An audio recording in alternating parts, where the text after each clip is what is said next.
इस प्रकार से लिखा है इब्रानियों की पुस्तक में उसके 9वें अध्याय और 14वें पद से लिखा है। मैं आपके लिए पढ़ देता हूँ। तो मसीह का लहू जिसने अपने आप को सनातन आत्मा के द्वारा परमेश्वर के सामने निर्दोष चढ़ाया, तुम्हारे विवेक को मरे हुए कामों से क्यों ना शुद्ध करेगा, ताकि तुम जीते परमेश्वर की सेवा करो। है ना, परमेश्वर के पढ़े जाने पे हम सबों को आशीष मिले। ओके, सो परमेश्वर का वचन जहाँ पे हम और आप परमेश्वर के एक साथ संगति में जुड़ते हैं, इस समय के द्वारा भी अगर हम देखेंगे या मन में विचार करते हैं या आपके हमारे आत्मिक जीवन की संगति में, आज बसंत बुधवार भी है के लहू के बारे में हम कुछ बातों के तहत मनन करते हैं, उद्धारकर्ता के रूप में मनन करते हैं, जीवन के रूप में हम मनन करते हैं। साथ ही साथ हम अम्मा के लिए उनके जीवन के तहत जिस प्रकार से उन्होंने बड़ा संघर्ष आनंद जिस प्रकार से रहा वो जीवन को जिया, बच्चों को संभालने के रूप में नाती पोतों के भी तहत परमेश्वर ने आशीषों के रूप में ठहराया और आज वो परमेश्वर के साथ में संगति करने पाती है। हम इस बात को भी धन्यवाद के साथ में रखते हैं क्योंकि परमेश्वर हमारी आत्मा का सुरक्षा प्रदान करने वाला परमेश्वर है और हमारी आशा इस बात पर ठहराता है कि परमेश्वर हमको और आपको हमारे आत्मिक जीवन को उद्धार प्रदान करता है और हम इस बात को विश्वास में रखते हैं क्योंकि परमेश्वर ने अपने वचन के अनुसार इस बात का प्रकटीकरण करता है। मत्ती उसके अध्याय के अनुसार भी अगर आप देखोगे 19वें पद से देखोगे, 20वें पद से देखोगे, वो मृत्यु में से तीसरे दिन मुर्दों में से जी उठा ताकि हमको और आपको एक विजयी जीवन को वो देने पाया। सो आइए हम कुछ बातें प्रभु यीशु मसीह के छुटकारे और उद्धार के बारे में मनन करेंगे और आज हमारा और आपके जीवन या पारिवारिक रूप में बच्चों के साथ में वो आशीष वचन के रूप में बनी रहने पाए, इस बात को भी हम प्रार्थना के रूप में ठहराएंगे। सो पहली बात हम यहाँ देखते हैं कि जो मसीह का लहू जिसने आपको सनातन आत्मा के द्वारा परमेश्वर के सामने निर्दोष चढ़ाया, है ना। हम सनातन सनातन सनातन शब्द आपने सुना होगा, बहुत सारे शब्दों में सुना होगा, नहीं आजकल के कॉन्टेक्स्ट में भी सुना होगा, है ना। सनातन सनातन सनातन, ये क्या है सनातन? व्हाट इज सनातन? सनातन का मतलब, लोग चिल्लाते तो है क्या पर? इट इज अ बिगिनिंग, है ना, इट इज अ बिगिनिंग। पूर्व ज्ञान के अनुसार या आपके जीवन के अनुसार, जीवन के कारणों के अनुसार सनातन का मतलब होता है it is from the beginning. और प्रकाशित वाक्य उसके पहले अध्याय में लिखता है I am the alpha and omega, है ना। मैं ही आरंभ हूँ और मैं ही अंत परमेश्वर हूँ, है ना। मैं ही तुम्हारा बनाने वाला हूँ और मैं ही तुम्हारा अंत करने वाला परमेश्वर। सनातन का मतलब होता है it is from the beginning. So प्रभु यीशु मसीह जब हमारा और आपके लिए जिस योजना के तहत इस पृथ्वी पर आया, उस योजना को परमेश्वर ने पहले से ठहरा दिया था, है ना। There should be a life. So परमेश्वर ने हमको जब बनाया, अपने सांस से रचा, हमारे जीवन को ठहराया और जब मनुष्य जीवन परमेश्वर से दूर हो गया पुराने नियम के अनुसार, जिस भी प्रकार से आप देखते हैं, मालूम होगी आपको स्टोरी, और पाप करा, पाप के विरोध में तमाम बातें उत्पन्न हुई, तो सनातन काल से ही परमेश्वर ने क्या बोल दिया, अब ये तो पाप की भागीदारी बन गए, है ना। आदम और हवा से अगर हम देखें इन बातों को, तो परमेश्वर ने क्या सोचा, अब इनके पापों को मिटाने के लिए मुझे कुछ दूसरे कार्यों को अब करना पड़ेगा। योजना तो थी जिस भी प्रकार से था, है ना। सो प्रभु यीशु मसीह का जन्म होता है, जीवन होता है, ठहराया जाता है, शरीर की मृत्यु को ठहराया जाता है और उसके लहू के माध्यम के द्वारा हम परमेश्वर में सनातन उद्धार को प्राप्त करने पाते हैं। दैट इज कॉल्ड सनातन, है ना। पूर्व ज्ञान का प्राप्त होना वो सनातन कहलाता है। हाँ, सो परमेश्वर की संगति में अपने जीवन को हम बनाए रखें, उसके ज्ञान के तहत, उसके जीवन के तहत युग और जीवन के रूप में जुड़ने पाए, ये परमेश्वर चाहता है कि हम उसके लहू के माध्यम के द्वारा निरंतर छुटकारे को प्राप्त करते जाए। दैट इज कॉल्ड सनातन, ठीक है। सो क्या बोलता है परमेश्वर का वचन? तो मसीह का लहू जिसने आपको सनातन आत्मा के द्वारा परमेश्वर के सामने निर्दोष चढ़ाया, तुम्हारे विवेक के मरे हुए कामों से क्यों ना शुद्ध करेगा, ताकि तुम परमेश्वर की सेवा करो, है ना। सो परमेश्वर की सेवा में अगर हमें अपने जीवन को रखना है, या अम्मा के तहत या आपके जीवन के विश्वास के तहत या बच्चों के तहत परमेश्वर की सेवा अपने जीवन से निरंतर होते रहना चाहिए, है ना। परमेश्वर की सेवा को निरंतर अपने जीवन से, चाहे समय किसी भी प्रकार का प्रवर्तित हो, चाहे विरोध किसी भी प्रकार का हो, परमेश्वर की सेवा अपने जीवन से निरंतर होते रहना चाहिए। या विश्वास की दौड़ में अपने जीवन को बनाए रखना बहुत जरूरी है, बच्चों के साथ या बच्चों के बच्चों के साथ, है ना। तभी माँ बाप का जीवन सफल होता है और परमेश्वर हमको और आपको इस सामर्थ के रूप में आगे लेके चलता है। सो प्रभु यीशु मसीह का लहू हमको और आपको सनातन आत्मा से, सनातन कार्यों से हमें छुटकारा प्रदान करता आया है, और आज भी वो सक्षम है कि उसी के उद्धार के माध्यम के द्वारा हम नए जीवन में प्रवेश करने पाते हैं, है ना। और हम इस बात को भी आत्मा के रूप में रखते हैं कि परमेश्वर भी अपने अनुग्रह के द्वारा, अपनी दया में हम सबों की आत्मा को, और विशेष रूप से आज अम्मा के साथ में उनके आनंद और उनके अनंत जीवन में वो ठहरने पाती हैं, है ना। तो ये पहली बात हो गई। दूसरी बात क्या लिखा है, तो मेरे लिए पढ़ दीजिए बेटा, चलो है क्या। ओके, रोमियो की पुस्तक, रोमियो 5 और 9वां पद,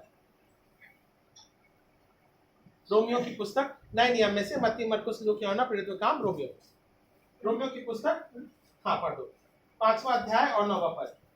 सो जबकि हम अब उसके लहू के कारण धर्मी ठहरे तो उसके द्वारा क्रोध से क्यों ना बचे। तो क्रोध से क्यों ना बचेंगे, है ना। तो परमेश्वर हमको क्या करता है, हमको और आपको धार्मिकता में या अपने सत्यता में अपने जीवन के लिए चलता है ना। सो हमारा और आपका जीवन या बच्चों का जीवन परमेश्वर चाहता है कि हम उसके सत्य मार्ग पर चलने पाए, है ना। तो जिस प्रकार से यूहन्ना उसके 14 अध्याय के साथ क्या कहते हैं, पूछता है मार्ग, सत्य और जीवन नहीं है ना, बिना मेरे द्वारा कोई पिता के पास नहीं पहुंच सकता, है ना।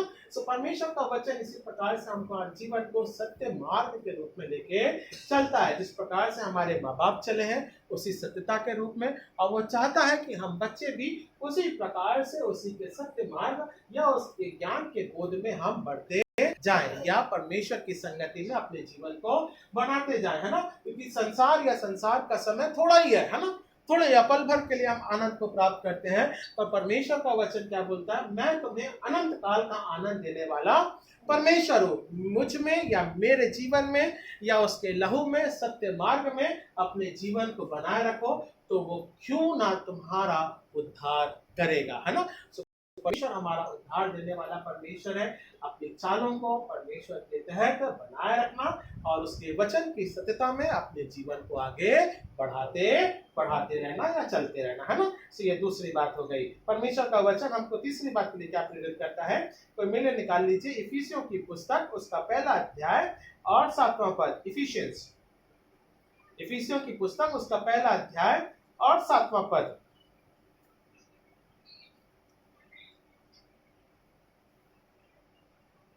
मिला बेटा, इफिसियों 9 नियम में से इफिसियों की पुस्तक, उसका पहला अध्याय और 7वां पद पढ़ो, आप ही पढ़ो।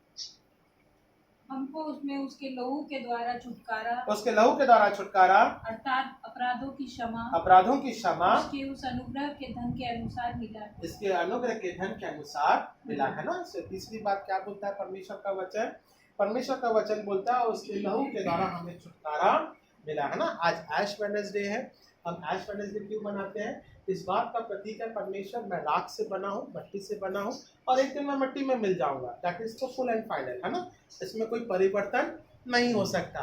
पर परमेश्वर ने हमको और आपको उसके लहू के बहाने के माध्यम के द्वारा छुटकारा प्रदान करता है, ताकि उसकी आत्मा में हम नए जीवन को प्राप्त करें, और वो आशा देता है कि तुम्हारी आत्मा को मैं समाप्त नहीं करूंगा। परमेश्वर क्या बोलता है, मैं तुम्हारी आत्मा को नई देह देकर उसको अनंत काल की योजना में दोबारा फिर से बसाऊंगा या बढ़ाऊंगा, या अपने अभिषेक में या अपने साथ अपनी संगति में बनाए रखूंगा, है ना। सो प्रभु यीशु मसीह का नाम हमें छुटकारा प्रदान करता है। ये तीसरी बात है ना। और क्या लिखा हुआ उसमें, 2 बातें और लिखी हैं, अर्थात आप पापों की अपराधों की क्षमा उसके अनुग्रह के धन के अनुसार मिली है ना। अनुग्रह होना बहुत जरूरी है ना, अनुग्रह होना बहुत, ग्रेस नहीं, कैसे मालूम क्या ना, बताऊं मैं, बोलो बताऊं, उदाहरण दो बढ़िया वाला है।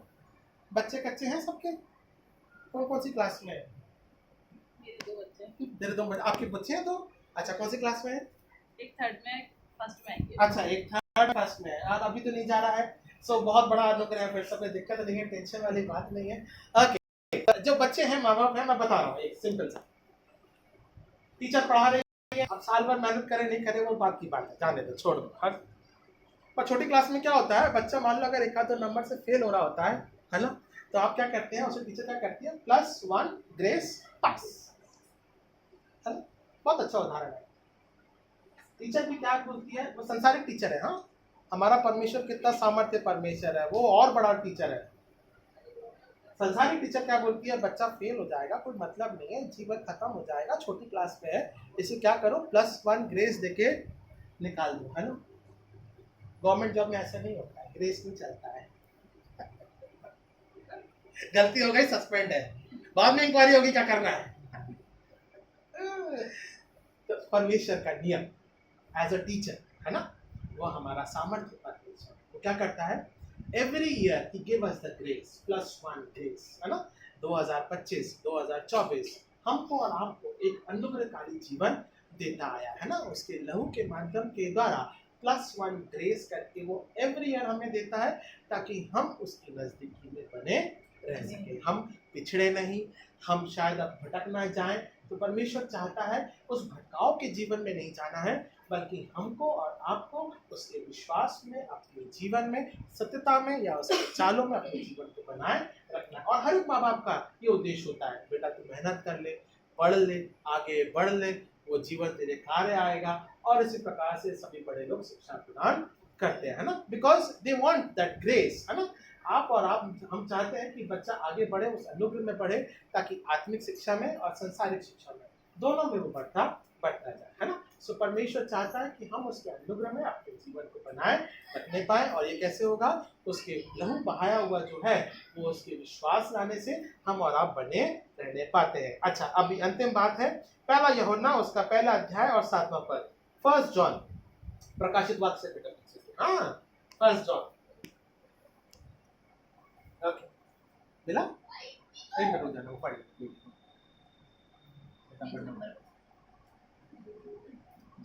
1 जॉन प्रकाशित वाक्य से बेटा, थर्ड चिपका हुआ है, 1 2 3 चैप्टर है, जूडा है और फिर उसके बाद में उसके पहले है शायद 1 जॉन। पढ़ो पढ़ो, कोई बात नहीं, निकालो आराम से, मैं रुका हूँ। 1 जॉन 1 चैप्टर वर्स 7।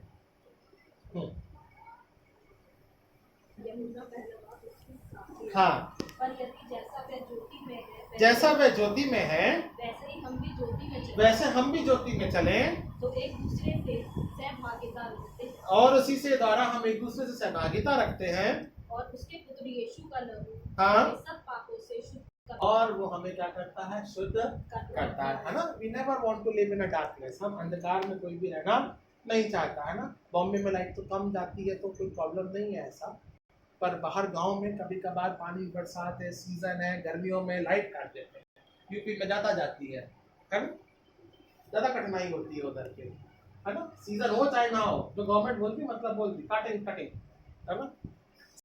अंधकार में कोई रहना नहीं चाहता।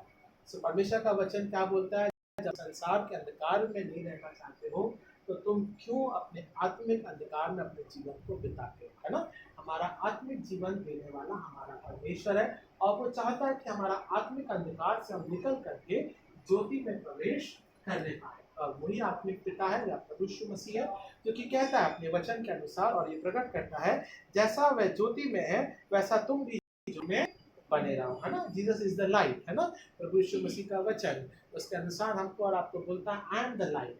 तो हम और आप उसी की ज्योति में अनुग्रह के द्वारा उसके जीवन में हम बने रहें, और हम उसके अनुग्रह के द्वारा छुटकारे को हम प्राप्त करें, और परमेश्वर हमको और आपको आत्मिक रूप में भी ज्योति में लेके चलने पाए, है ना। सो ये 3-4 बातें जिस प्रकार से हमने सुनी है, देखी है, उसकी सत्यता में अपने जीवन को रखना, अनुग्रह में बनाए रखना या ज्योति में रखना।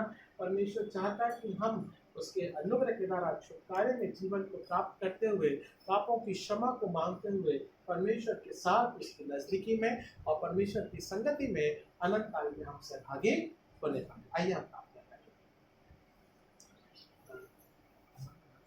करें, आइए हम प्रार्थना करेंगे। महान और जीवित अनुग्रहकारी पिता परमेश्वर, हम प्रार्थना करते हैं पिता आपकी दया के लिए, आपके अनुग्रह के लिए पिता परमेश्वर, अम्मा कलावती के लिए पिता परमेश्वर, उनके जीवन के लिए आत्मिक संगति के तहत पिता परमेश्वर, जिस प्रकार से बच्चे आज पिता परमेश्वर प्रार्थना के भाव में पिता परमेश्वर, दुख है पिता परमेश्वर, क्योंकि पिता परमेश्वर एक संबंध था माँ के रूप में संबंध था पिता परमेश्वर, और अपनी जिम्मेदारियों के तहत पिता परमेश्वर वो निर्वाह करने पाती है पिता, और पिता परमेश्वर अब आपके साथ में वो संगति करती हैं। सो पिता परमेश्वर इनके बच्चों के तहत और पिता बच्चों के भी तहत पिता परमेश्वर आपकी आशीष पिता परमेश्वर शांति के साथ में बनी रहने पाए। और पिता परमेश्वर दया का परमेश्वर है, छुटकारा देने वाला परमेश्वर है, छुटकारा के तहत आप हमारे आत्मिक जीवन में अगुवाई करने वाले परमेश्वर है, और आपका वचन सत्य है पिता परमेश्वर। सनातन के तहत पिता परमेश्वर जो हमारे जीवन को पिता परमेश्वर अपने लहू के बहाने के माध्यम के द्वारा छुटकारा प्रदान करता है। हम इस बात को धन्यवाद के साथ में रखते हैं, प्रार्थना करते हैं पिता, जैसा पिता परमेश्वर आप ज्योति में पिता, उसी प्रकार से पिता परमेश्वर मसीह परिवार पिता परमेश्वर, विश्वासी पिता परमेश्वर परिवार, बहने हैं पिता परमेश्वर, उनके बच्चे हैं, पौल भाई हैं पिता परमेश्वर, उनके बच्चे हैं पिता परमेश्वर, हर एक पे पिता आपकी दया दया दया दया और दया अनुग्रह के द्वारा बनी रहने पाए पिता। तो सामर्थ्य परमेश्वर है, अनुग्रह के द्वारा तुम्हारे को छुआ स्पर्श कर आज के वचन के तहत बस बुधवार के तहत पिता परमेश्वर मसीह का लहू में छुटकारा प्रदान करता है। इस बात को हम पिता विश्वास के रूप में कराते हैं। उन्होंने पिता आपका अनुग्रह और शांति और सामर्थ्य घर परिवार के तहत बनी रहने का प्रार्थना के माध्यम के द्वारा रखते हैं। उद्धार करता प्यारे बेटे प्रभु यीशु मसीह के नाम से हम मांगते हैं, सुनने कबूल कीजिए इस प्रार्थना विनती को, आमीन।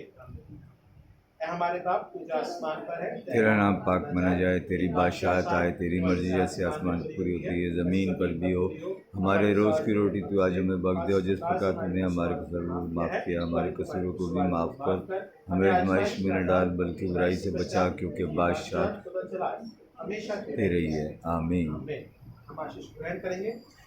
होने दे परमेश्वर पिता का प्रेम, उसका अनुग्रह और उसका सामर्थ्य कलावती के साथ में पिता परमेश्वर, हमारे साथ में पिता शांति के रूप में प्रभु यीशु मसीह के प्रेम और पवित्र आत्मा की सहभागिता पिता परिवार के साथ, बच्चों के साथ में पिता परमेश्वर और बच्चों के बच्चों के साथ में आशीष वाली युग बनी रहने पाए, आमीन। आमीन।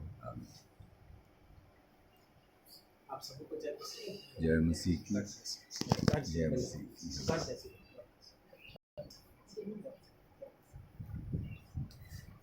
इधर है छोटा वाला तेरा कैसा